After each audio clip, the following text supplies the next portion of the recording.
यंत्र झोपायचं आणि कितीही उशिरा उठला तरी चेहऱ्यावरती यांच्या प्रसन्नता म्हणून कुठं नाही. बरं उशिरा उठला तर चटका लावावा. लावावं तर ते नाही. ती ब्रशची कांडी तोंडामध्ये खुपसायची आणि गाऊनच्या फरकांड्या मारत घरभर हिंडायचं.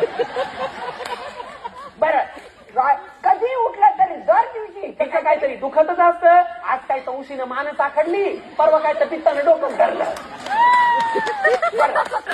एवढं झालं सगळं काय वाटप की जाऊन एक तर सगळ्या काम व्हायच्या आधीच त्या खोलीचं दार लावायचं आणि दिवसभर त्या पलंगावर उतानाच्या पातानं पडून राहायचं.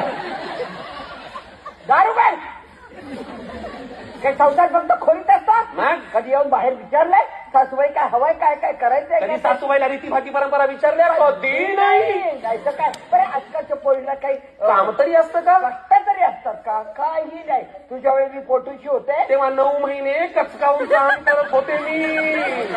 अरे तुझ्या